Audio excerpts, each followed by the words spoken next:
Welcome to Undercover, where we're catching up with the artist formerly known as Steve Poltz. Because he's in Australia, he's Poltzy!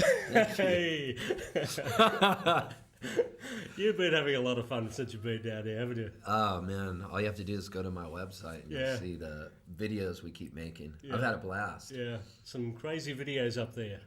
Don't do it at home, folks. Whatever you see on that website, do not do it at home. Yeah, don't ride with me in a car. Yeah. It's been fun because Milan, who brings me over here, this is like my 8th time over here, by the way. It's pretty cool. He lets me drive now. He trusts me enough where he can return emails, and I love driving on the left side of the road.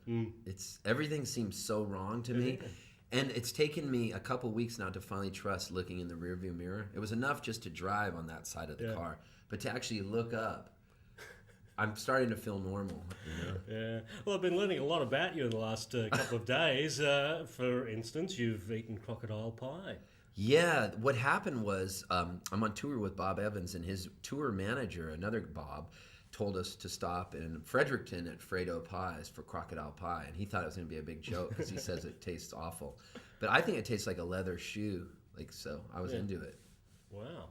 I don't even know where to go with that one, folks. So yeah, we ate crocodile pie, and then we went over to the keyboardist Steve's house, and he barbecued us kangaroo. And that was good. And then the next day we were driving on the road, and I brought a bunch of guns with me, and I shot a koala in the head, and we cooked that. And then a couple days later, I used the gun, and secretly when somebody went to the bathroom, I killed him. And then we ate that person.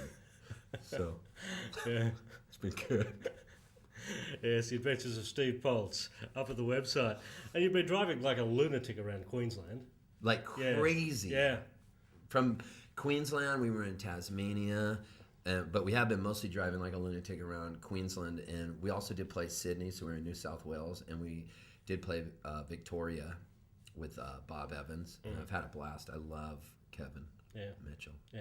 Well, let's get into a bit of history, because you were born in Canada, but you've got the American accent. I do have the American accent. People keep telling me I sound like Michael Douglas when I talk. Yeah, so I need to practice a bit like the him greatest too. good speech. Yeah, minus the mo, but look a bit like him. Well, I only grew the mo when I came into Australia to bug Milan, who brought me over here, because all my promo pictures, I don't have the mo, so I just do it. I like to do things to irritate him. We have a thing here called Movember. So maybe you need to come back. Oh, you do? Yeah, you need to come back in November. You've got it going a little bit too early there. What do you think of it? It's pretty good. This guy the other night called me Sundance. I was at the Paul Kelly show in Fredericton, so I thought that was cool. Sundance. But then this morning at yoga, the girl said I looked like Shaggy from Scooby-Doo. So that brought me back down a few rungs. When did the migration from Canada to San Diego happen? I was just a toddler when we moved, and then we would just go back to Halifax for every summer, to hang out. All the relatives lived there, and they're hockey fans and stuff. And then I was like this weird Petri dish experiment that they moved to Southern California. And I got into baseball, and I don't speak the same way that they speak. But I was lucky enough to get 2 passports. So I have Canada and the USA. So if a hostage situation breaks out, I become Canadian. I'm conveniently Canadian today. Conveniently Canadian would be a good name for an album. It would, wouldn't it? Yeah.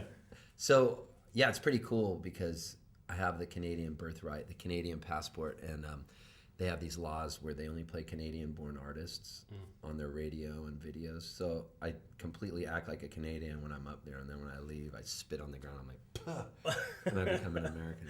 So it works in your favor. That's good to see.